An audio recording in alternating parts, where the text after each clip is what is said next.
Thalikkulam AMUP സ്കൂളിൽ Thalikkulam block panchayat അനുവദിച്ച 6.5 ലക്ഷം രൂപ ഉപയോഗിച്ചുള്ള ടോയ്ലറ്റ് സമുച്ചയം തളിക്കുളം ഗ്രാമപഞ്ചായത്തിന്റെ മേൽനോട്ടത്തിൽ നിർമ്മാണം പൂർത്തീകരിച്ചു.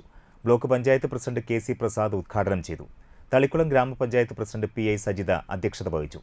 കേരളത്തിൽ ആദ്യമായാണ് ഒരു എയ്ഡഡ് സ്കൂളിന് ത്രിതല പഞ്ചായത്ത് ഫണ്ട് ഉപയോഗിച്ച് ഒരു പദ്ധതി നടപ്പിലാക്കുന്നത്. ഗ്രാമപഞ്ചായത്ത് member Shaji Alungal, block panchayat member Bhageesh Puradan, school manager KB Sijith, പ്രധാനാധ്യാപിക Sheeba, PTA president Sukanya Uveesh, MPTA president Rizwana Faisal, KA Thilakan, Sajeev PA, Sharan AV, Ratnakaran AP, Murali Alungal, Ashokan Kunnath, BB Velayudhan, Fathima Moideen Shah, Soumya Aneesh, അധ്യാപകരായ ഷീജ, അനീഷ, സുമയ്യ, ഫൗസിയ, ഭാവന, കിരൺ, ശ്വേത, ഷിൻസി, ഹർഷ, വിഷ്ണുപ്രിയ, ഋതുക് എന്നിവർ സംസാരിച്ചു. വിദ്യാർത്ഥി എന്നുള്ള രീതിയിൽ നിങ്ങളെപ്പോലെ നിങ്ങൾക്ക് കുറച്ചും കൂടി സൗകര്യങ്ങളുണ്ട്.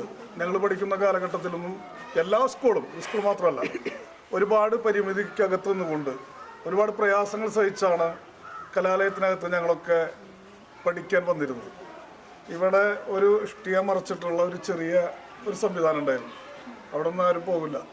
ഞങ്ങളുടെ സ്ഥിരം സംവിധാനത്തിൻ്റെ അപ്പുറത്തൊരു നല്ല പുളിമാവുണ്ട്. ആ മാവിൻ്റെ വീട്ടിലാണ് ടീച്ചർമാർ. സാമ്യാട്ടിൻ്റെ തൊട്ട് വടക്കേപ്പുറത്ത് ഒരു ചെറിയ സംവിധാനമുണ്ട്, ഒരു സംവിധാനം. അവിടെയാണ് ടീച്ചർമാർ പോകുക. അപ്പോൾ അതിൽ നിന്നൊക്കെ തന്നെ ഒരുപാട് വ്യത്യസ്തമായി നമ്മുടെ കെട്ടിടങ്ങൾ വന്നു. ഒരുപാട് നല്ല രീതിയിൽ മാനേജ്മെൻറ്റ് ഈ സ്കൂളിൻ്റെ പ്രവർത്തനം ഏറ്റെടുത്ത് കഴിഞ്ഞു.